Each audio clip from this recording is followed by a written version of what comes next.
Bonjour. Petit test micro, tout marche bien, parfait. Alors, aujourd'hui, nous allons parler de photographie pour hôtels et restaurants d'excellence. Et l'idée, c'est de voir comment percer dans un marché saturé et enfin vivre de son activité de photographe. Donc, je vais annoncer la couleur tout de suite, c'est la première fois que je fais ça. Donc, je suis un petit peu stressée. J'ai une petite feuille de pompe avec moi, donc je vais l'utiliser. Et voilà, s'il y a des petits cafouillages, des petites choses, c'est pas très grave. On pourra revenir en avant, en arrière. Voilà, on va essayer de faire des petites blagues pour que ça se passe bien et que tout le monde soit détendu. Voilà. Donc, hop, est-ce que la slide suivante se passe? Non, ça ne marche pas. Est-ce que j'appuie sur le bon bouton? Hein? Celui-là? Ça ne fonctionne pas.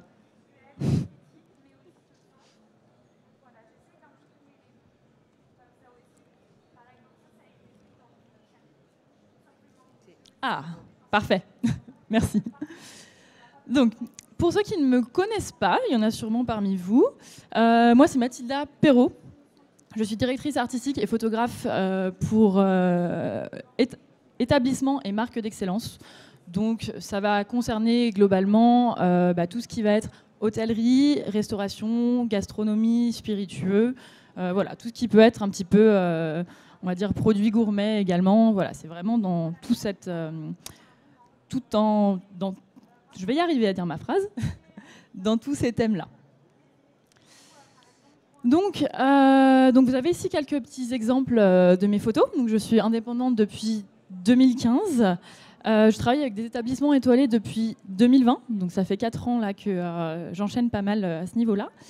Et donc j'ai à la fois des prestations photos avec mes clients, mais j'ai aussi toute une partie formation, accompagnement, enfin formation photo et accompagnement de business depuis 2018. Donc pour les photographes qui ont aussi envie de travailler avec des hôtels-restaurants ou des photographes qui ont plus envie d'apprendre la partie photographie, technique, etc.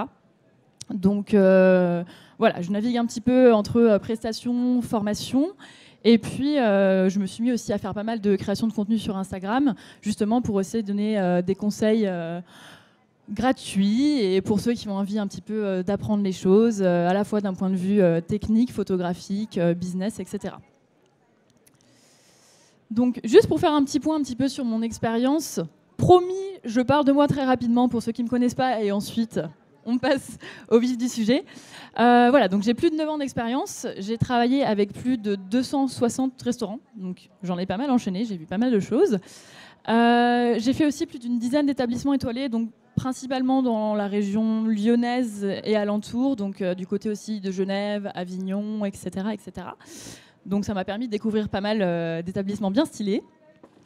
Et parmi mes clients, j'ai notamment travaillé du coup avec Van Cleef & Arpels. Je travaille régulièrement aussi avec l'Intercontinental Lyon. J'ai travaillé aussi avec Moët & Chandon, avec Radisson Blu à Lyon également. Et il m'est arrivé aussi de faire des photos pour la marque Revol, qui est une marque de vaisselle haut de gamme qui fournit justement l'hôtellerie-restauration. Ils sont basés près de Valence et en fait ils fournissent des hôtels-restos dans le monde entier. Donc ça fait partie un petit peu aussi de mon champ d'expertise. Ça reste un petit peu sur le même thème et voilà, ça permet de faire plein de choses intéressantes. Donc, histoire de rendre cette conférence un petit peu interactive, je vais commencer par vous poser une petite question. Vous avez juste me répondre en levant la main. Je voulais juste savoir, parmi vous tous, qui a un téléphone? Je vous invite à lever la main. Voilà, bon, globalement, toutes les mains se lèvent. Parmi vous, du coup, qui a un téléphone avec un appareil photo dessus? Voilà, j'ai encore pratiquement toutes les mains qui se lèvent. Où est-ce que je veux en venir? C'est que, en fait, aujourd'hui, on a tous des super outils à disposition. On a tous un super iPhone qui va nous permettre de faire des super photos. Et ça pose problème aujourd'hui parce qu'avec ces nouveaux iPhones, avec l'intelligence artificielle, les nouveaux logiciels de retouche, toutes les filtres, les logiciels, etc. qu'on peut trouver, finalement, tout le monde s'improvise un petit peu photographe aujourd'hui.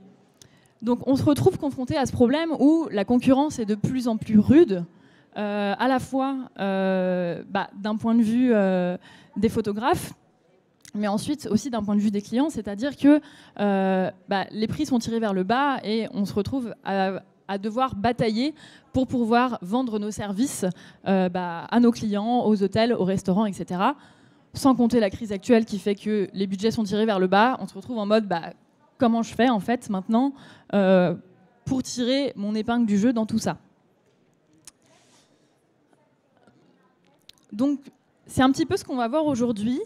L'idée c'est de voir comment je fais pour tirer mon épingle du jeu et donc travailler avec des établissements de renom en étant choisi plutôt qu'un autre photographe et en réussissant à être payé à sa juste valeur.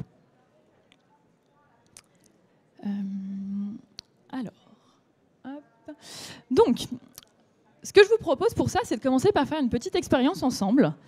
Et pour ça, je vais avoir besoin d'un volontaire. Donc, est-ce qu'une personne est motivée juste pour venir faire une petite expérience avec moi? Vas-y, je t'invite à venir. Oui, vous pouvez à deux.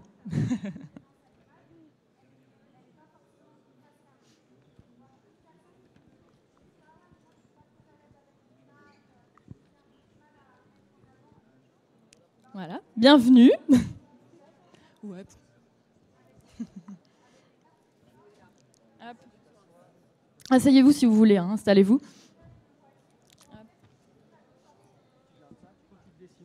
Hop. Hop. Voilà. Propre à toi. Je m'incline. Qu'est-ce que je dois faire? C'est bon? Ok, super. Juste, comment tu t'appelles déjà pour démarrer? Tristan. Tristan, très bien. Enchanté Tristan. Enchanté. Mathilda, je n'ai pas changé de prénom. Alors, du coup, je vais te montrer 2 photos. Ouais. Donc, on y arrive. Alors, ah oui, non, j'ai pris un peu d'avance, excusez-moi, j'ai spoilé.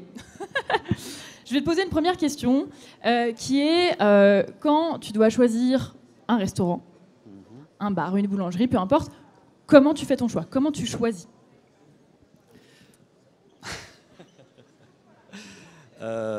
Avant d'arriver sur les lieux ou sur les lieux? Si tu dois chercher sur Internet. Sur Internet.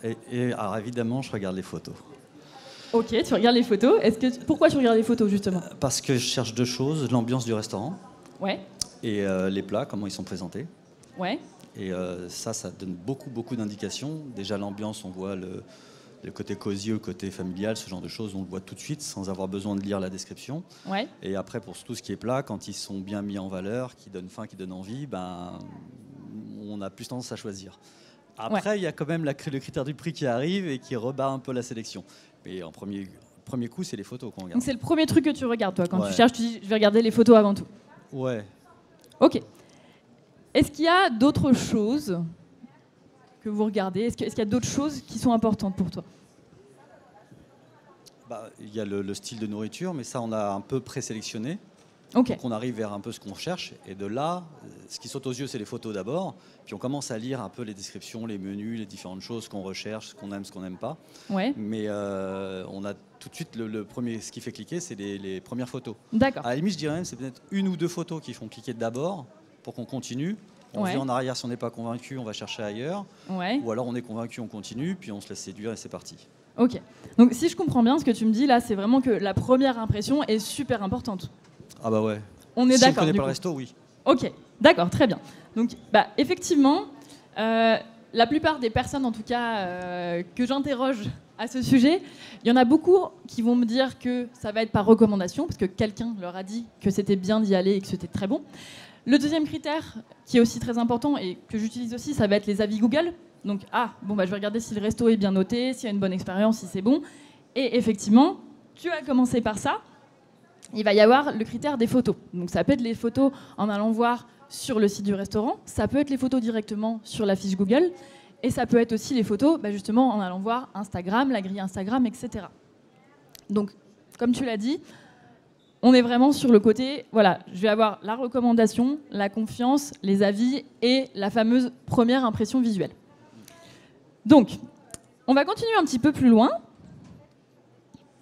Voilà, donc je vais te montrer ces 2 photos. Supposons que le resto numéro 1, c'est ton restaurant. Le restaurant numéro 2, c'est mon restaurant. Lequel, si quelqu'un, là, une personne vient chercher, Cette personne cherche un super curry indien sur Google et il tombe du coup sur ces 2 choix. Lequel il va choisir? Sans surprise, le 2. Sans surprise, le 2. Parmi le public, je vous invite du coup à lever la main ceux qui pensent que ceux qui préfèrent aller au resto numéro 1. Alors ok, on a quelques mains qui se lèvent, ok. Et ceux qui préfèrent aller au restaurant numéro 2. Ouais, on a une plus grosse majorité de restaurants numéro 2. Où est-ce que je veux en venir? C'est que du coup, là, on va dire qu'on est à peu près, je sais pas, sur un 70% de numéro 2, 30% de numéro 1. Qu'est-ce qui se passe suite à ça? C'est qu'imaginons si ce midi, il y a 100 personnes qui cherchent à aller dans dans un restaurant indien pour manger un super curry. Ça veut dire que sur ces 100 personnes qui recherchent, il y en a 70 qui vont choisir le numéro 2. Maintenant, admettons que ce curry... Alors, nous sommes en 2024, donc ce tarif ne sera pas du tout réaliste, mais nous allons l'utiliser pour des raisons pratiques. Admettons que ce curry coûte 10 €. Ça veut dire que ça fait 70 personnes x 10, ça fait 700 €. Oui, c'est bon, je suis vraiment pas douée en calcul mental, donc je m'assure juste que j'ai pas dit n'importe quoi. Donc ça nous fait 700 €. Donc 700 € sur une journée. L'autre restaurant, il va faire combien? Il va faire 300. Ah oui. Ok. Et maintenant, si on fait ça à l'échelle d'un mois, si on fait 70 € x 30, 7 x 3, 21. Je sors ma calculette. 21 000, je crois qu'on est bon. Donc du coup, le deuxième restaurant, sur un mois, il va nous faire un chiffre d'affaires de 21 000 €. Là où le premier, sur les 300 x 30, 3 x 3, 9, on est sur 9 000 du coup. 9 000, ouh, je suis meilleure, ouh, incroyable. Donc voilà, d'un côté, le resto numéro 1 va faire 9 000 € à la fin du mois, là où le deuxième va faire 20, je sais plus ce qu'on avait dit, je me suis perdue. 21 000, il me semble. Bref, vous voyez la différence? Donc, en voyant ça, combien de clients, toi, tu penses que tu perds et combien d'argent tu penses que tu perds en n'ayant pas des bonnes photos? Ah bah, la différence entre 70 et 30, ça fait 40%. Voilà, la différence est quand même énorme, en termes de ouais. business. C'est énorme. On est quasi à la moitié. Voilà. Et comment ça te fait te sentir, ça, du coup? Mal. Mal, très mal. J'ai plus faim. Très mal. Donc du coup, si je te disais là maintenant que je pouvais t'aider à regagner ces clients que tu perds, qu'est-ce que tu dirais? Banco. Banco, ah bah ouais. Direct. Donc voilà, en fait, l'idée c'était de montrer à travers cette petite expérience que à partir du moment où tu réalises combien tu perds, ton problème, etc., on sort un petit peu de cette commodité. Ouais. C'est vraiment la démonstration même du pouvoir des images et de à quel point ça peut changer quelque chose pour un business, en fait. En gros, la dépense qu'on va faire, on va la récupérer multipliée par le résultat qu'on va obtenir plus tard. Exactement. C'est un investissement, quoi. C'est ça. Donc, on a fait la petite expérience avec le curry indien. Juste pour avoir un petit peu d'interaction, je propose qu'on fasse encore une autre petite série de photos, juste pour confirmer les votes. Donc, voilà. Cette fois, on est sur une boulangerie. Donc, parmi vous, qui va aller acheter son croissant dans la boulangerie numéro 1? Levez la main. Ah, on n'a personne. Il est sûrement très bon, ce croissant. Je ne comprends pas pourquoi vous ne voulez pas y aller. Et donc, du coup, qui va l'acheter dans la boulangerie numéro 2? Ouais, là, sans surprise, on est sur un 100%. Du coup. Ouais. Ok, ensuite, on a donc le bar à cocktail. Qui est-ce qui va aller prendre son cocktail dans le bar numéro 1? Ah, on a quand même quelques personnes. Ok. Et du coup, dans le numéro 2? Ouais. Ok. Bon, voilà. Sans surprise, on est sur un bon, je pense, 96%, peut-être plus. Et donc, là, j'ai envie de vous proposer quelque chose juste d'un tout petit peu différent. On va passer sur un feed Instagram, cette fois. Donc là, on est sur la grille Insta. Donc, qui parmi vous va choisir plutôt d'aller au restaurant numéro 1? Personne? Ah, si. Oh, quelques personnes préfèrent. Ok. J'en vois 2. Qui va choisir d'aller au numéro 2? Eh oui, sans surprise. Encore tout le reste. Et du coup, un petit dernier pour la route. Qui va choisir, cette fois, d'aller au resto numéro 1? Ok. Je vois 2, 3 mains levées. D'accord.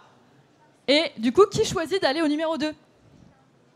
Bon, une fois de plus, voilà. On va pas aller plus loin là-dessus, je pense qu'on a déjà vu pas mal. Mais ça démontre vraiment la puissance de l'image et à quel point ça peut influer sur le choix. Et comme quoi, voilà, que ce soit un restaurant, une boulangerie, un bar à cocktail. Je voulais justement vous le montrer avec différents secteurs pour montrer que finalement, la règle ne varie pas et ne change pas. Voilà. Je pense qu'on a terminé du coup pour le petit exercice. Donc si tu veux retourner t'asseoir, tu peux retourner t'asseoir. Merci beaucoup. Tu peux rester sur le canapé si tu veux, il n'y a pas de problème. Merci de t'être prêté à l'exercice.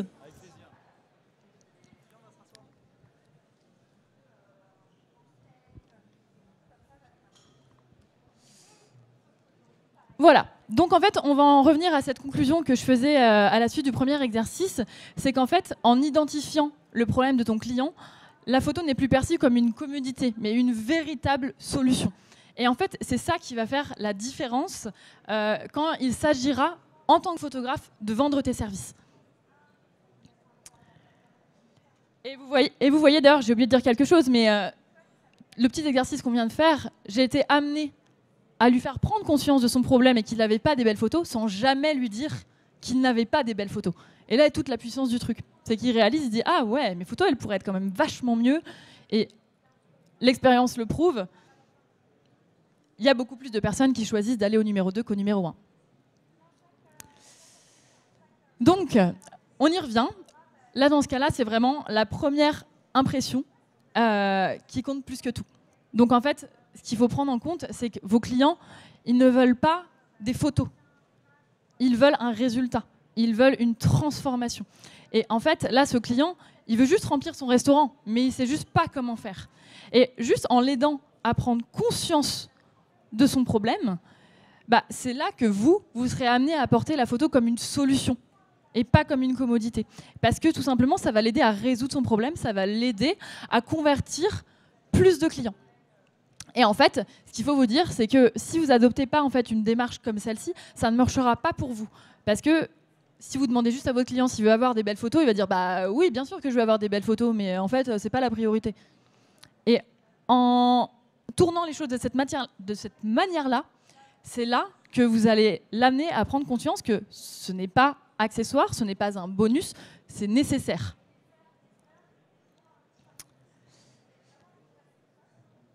Donc voilà, j'ai un peu pris d'avance par rapport à ma slide, mais c'est exactement ça. En fait, vous ne vendez pas un produit, vous vendez une transformation, vous vendez une solution. Donc là, dans ce cas-là, vous ne vendez pas des photos, vous vendez plus de clients. Vous ne vendez pas un shooting photo, vous allez vendre une bonne première impression qui, elle-même, va permettre de convertir plus de clients. C'est ça, en fait, que vous vendez. Ce n'est pas des photos. On dirait que je vous engueule. Je vais essayer d'être un petit peu plus sympa. Voilà. Et en fait, là, la différence qui se pose ici, c'est que la plupart des photographes ne présentent pas les choses de cette manière. Et c'est pour ça que c'est difficile, en fait, de s'en sortir. Et j'ai justement une petite question encore à vous poser, c'est qui parmi vous galère à trouver des clients? S'il y en a qui sont à leur compte, voilà, je vois quelques mains qui se lèvent. Et qui parmi vous a déjà eu un de ses devis refusé parce que justement le client avait trouvé quelqu'un de moins cher? Voilà, là aussi j'ai des mains qui se lèvent. Et en fait, là est toute la magie de cet exercice, c'est-à-dire que moi aussi, en fait, j'étais comme vous, j'ai galéré à trouver des clients parce que j'avais cette mauvaise approche de vendre seulement des photos. Et toutes ces situations, je les ai vécues aussi, en fait. Donc, l'idée, c'est de te positionner comme bien plus qu'un simple photographe. Si tu veux qu'on te choisisse, toi, l'idée, c'est pas de dire « je suis photographe », c'est « je suis un photographe » et un consultant marketing, et on va voir ensemble comment travailler, quelles sont tes problématiques, de quoi tu as besoin, de quel point A tu pars, à quel point B tu veux aller, et ensuite on va établir une stratégie ensemble, marketingment parlant, qui va t'aider à obtenir des résultats. Et en fait, juste en vous présentant de cette manière, ça va déjà tout changer, parce que vous n'êtes pas juste « ok, on va faire des belles photos, ça va être super », c'est en mode « non ». j'ai une vraie approche marketing et on va vraiment creuser ensemble tout cet aspect marketing, on va établir une stratégie et les photos ne sont que le moyen d'y arriver. C'est plus une fin en soi, c'est un moyen en fait. Et c'est exactement comme ça qu'il faut que vous présentiez les choses. Donc, maintenant vous allez me demander, concrètement, ok, mais maintenant on fait comment? Donc, vous vous doutez bien que je ne vais pas pouvoir vous faire une leçon business complète en 5 minutes. Donc, j'ai listé les grandes étapes, sachant que c'est ce que j'ai fait pour mon business. Je vous ai dit au tout début que je travaille en freelance depuis maintenant 9 ans, depuis 2015. Et j'ai fait un véritable tournant du coup, en 2020 pour travailler avec les établissements étoilés. Et en fait, c'est parce que justement, j'ai fait tout un travail en termes de marketing, en termes de positionnement, en termes de discours de marque, etc. Et c'est un petit peu le chemin que j'ai suivi. C'est-à-dire que sur l'étape 1, j'ai vraiment défini mes objectifs. Donc par objectif, avec qui j'ai envie de travailler, combien d'argent j'ai envie de faire en fait pour vivre convenablement, où est-ce que j'ai envie de travailler. Voilà, je suis vraiment partie de moi. Et en fait, c'est super important que vous partiez de vous parce que aujourd'hui, on va sûrement vous dire il faut faire ce qui marche.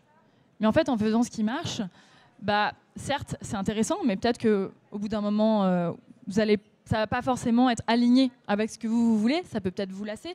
Et puis, quand on fait ce qui marche, on sait que les autres font aussi ce qui marche. Donc en fait, on se retrouve de nouveau dans cette spirale de la concurrence.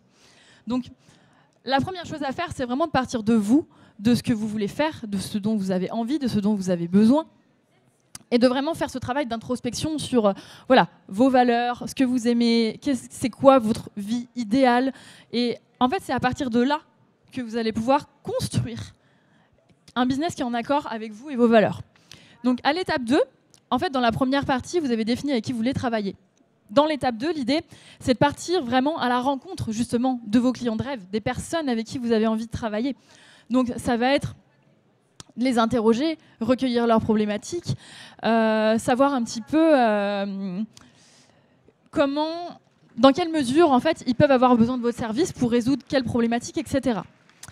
L'étape 3, du coup, ça va être un petit peu de faire le mix entre ces deux choses-là, c'est-à-dire qui êtes-vous et que voulez-vous faire et que veut votre client idéal et de quoi il a besoin. Et en fait, c'est là que vous allez pouvoir construire cette fameuse offre irrésistible qui ne ressemblera à aucune autre parce qu'elle sera construite en fonction des besoins de votre client et elle sera aussi construite en fonction de vos besoins et de vos envies à vous. Et à partir de là, tout de suite, ça va vous permettre déjà de vous démarquer un petit peu par rapport à tous les autres qui proposent la même chose. L'étape 4, ça va être ensuite peaufiner tout ça.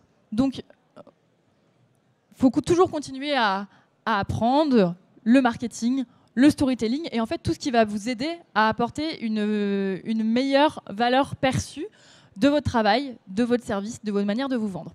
Et là, vous allez me dire, bon, c'est un peu générique comme phrase, c'est bien sympa, mais j'en fais quoi? Eh bien, super nouvelle, le petit exercice qu'on a fait juste avant, avec la comparaison des photos, en fait, juste ça, c'est quelque chose que vous pouvez faire avec vos clients en appel de vente, que ce soit en visio, en vrai, etc. Parce que, on l'a vu ensemble, ça a prouvé à quel point l'image était puissante et à quel point ça venait résoudre un problème. C'est un axe, il y en a plein d'autres, mais rien qu'avec ça, avec ce qu'on a vu ensemble aujourd'hui, vous pouvez le réutiliser dans vos discours quand vous faites des appels clients, des appels de vente. Ça aide votre client ou votre prospect à prendre conscience de son problème. Et derrière, vous êtes beaucoup plus à même de réussir à vendre votre service. Voilà, donc c'est apprendre plein de choses comme ça qui va vous aider à aussi vous démarquer et à faire percevoir votre service comme quelque chose qui est nécessaire et qui va apporter un vrai résultat. Et donc ensuite, suite à ça, une fois que vous avez un petit peu fait vos offres, que vous travaillez votre marketing, votre storytelling, etc., l'idée, ça va être ensuite d'établir une stratégie un petit peu de prospection, de création de contenu. Et en fait, là, l'idée, c'est que maintenant, faut aller les chercher, ces gens.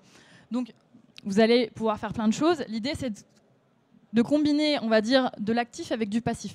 Donc, allez rencontrer ces gens. En principe, si vous avez déjà fait l'étape 2 et que vous avez questionné vos clients idéaux, peut-être que vous pouvez retourner les voir une fois que votre offre est construite. Et tiens, on en a parlé ensemble, vous m'avez dit toutes vos problématiques, j'ai pensé à quelque chose qui pourrait résoudre votre problème.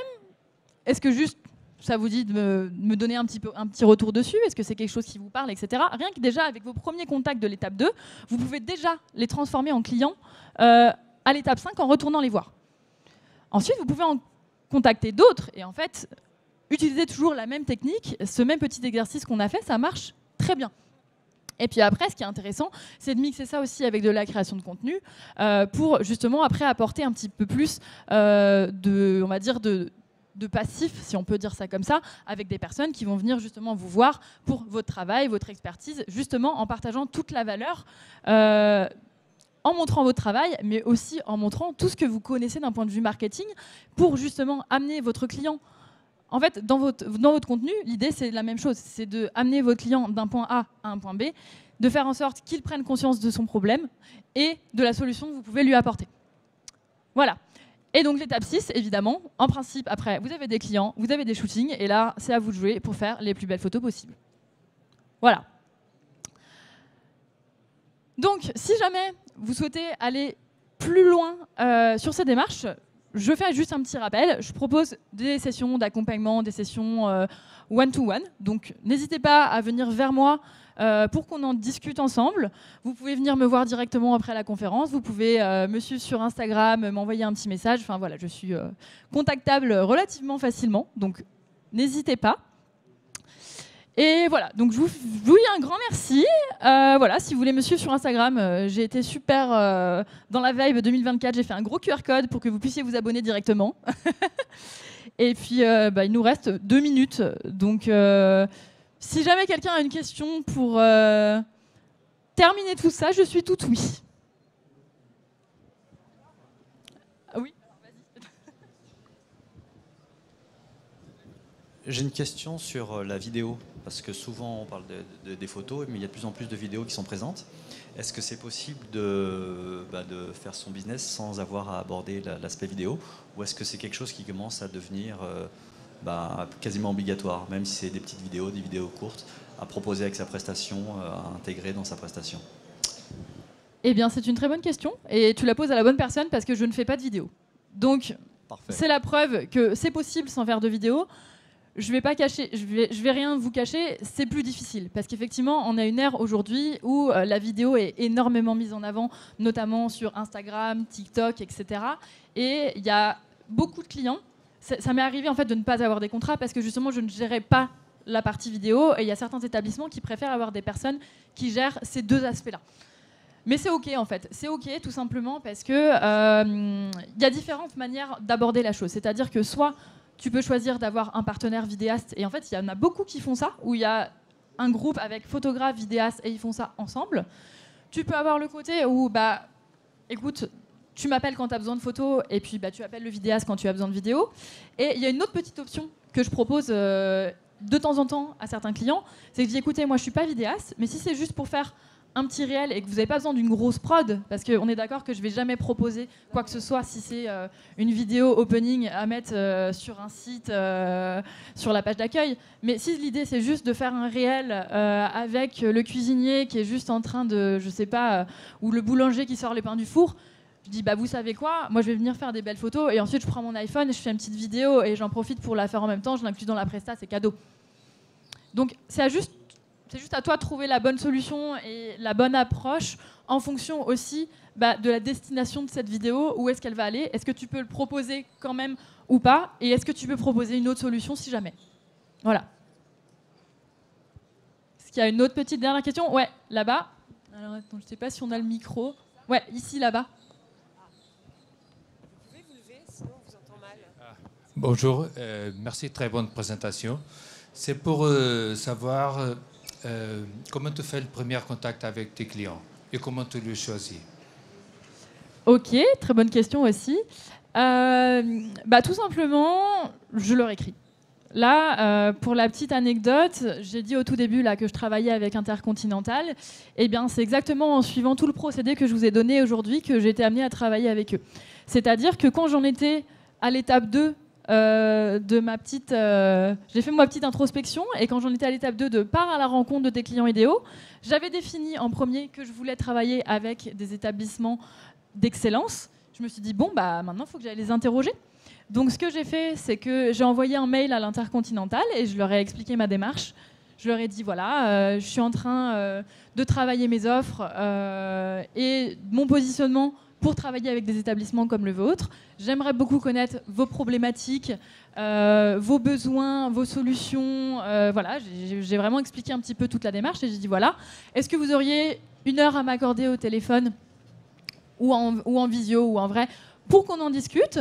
Voilà, je serais ravie de vous aider en retour. Il se trouve que là, c'est bien tombé parce que j'avais bu un petit café là-bas 2 semaines avant. J'avais pris 2-3 photos. J'ai dit, voilà, je vous joins 2-3 petites photos que j'ai prises chez vous pour vous remercier d'avance pour le temps que vous m'accorderez. Merci beaucoup. Et en fait, c'était hyper sympa parce que ce qui s'est passé, c'est que déjà, vous demandez de l'aide, vous n'êtes pas là pour vendre quelque chose. Donc en principe, ils ne sont pas réfractaires parce que ce n'est pas un mail de prospection. J'ai bien précisé d'ailleurs que je n'avais absolument rien à vendre. Et en fait, en général, ils sont ravis d'aider. Ils sont contents. Ils disent « Ah, super !» Et en fait, ça a fait double effet qui se coule parce qu'ils se sont dit « Ah, mais c'est super, en fait. Elle s'intéresse à nous. Donc, tout de suite, elle s'intéresse à nous. Et il y a un aspect marketing. Ce n'est pas une question que de faire des photos. Elle veut connaître nos problématiques et comment nous aider à trouver une solution.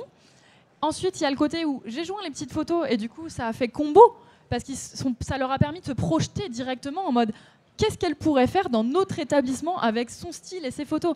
Ah ouais, du coup, on se projette grave, parce qu'en plus, c'est chez nous. Donc, il y a eu tout cet effet qui se coule, qui s'est opéré en même temps. Et en fait, à ce moment-là, j'étais accompagnée en fait, pour faire tout ce travail. Et j'étais encore dans mon accompagnement, donc mes offres n'existaient encore pas. J'avais pas du tout ça. Et en fait, ils m'ont demandé un devis. Ils ont dit, voilà, hop, c'était juste avant la Saint-Valentin, on a une expo, on a une offre pour la Saint-Valentin, est-ce que vous pouvez nous faire un devis? Et ça m'a fait un partenariat à long terme. Je travaille toujours avec eux aujourd'hui. Et en fait, il faut se dire qu'en faisant ça, je ne vous dis pas que ça va marcher à chaque fois. Hein. Là, j'ai eu de la chance, ça a bien marché. Il y a aussi une question de timing qui peut rentrer en compte. Mais en faisant ça, c'est une approche en fait, qui n'est pas intrusive, qui montre que vous vous intéressez vraiment, qui va permettre à la personne de se projeter. Et ça va créer un lien de confiance. Donc tout de suite, ça va augmenter vos chances. Voilà. Donc, on a débordé du timing, je crois, donc je vais devoir arrêter ici. Donc, je vous remercie d'être venu, de m'avoir écouté, d'avoir participé. Et puis, si vous voulez discuter ensemble, si vous avez d'autres questions, n'hésitez pas à venir me voir. Je vais rester tout l'après-midi sur le salon. Et puis, pour les autres, n'hésitez pas à me suivre sur Instagram et à me poser également vos questions si vous voulez. Et puis, il y en a parmi vous qui souhaitent aussi avoir des accompagnements, n'hésitez pas à me le mentionner. Et puis, on pourra en discuter, voir ça ensemble. Voilà, merci beaucoup.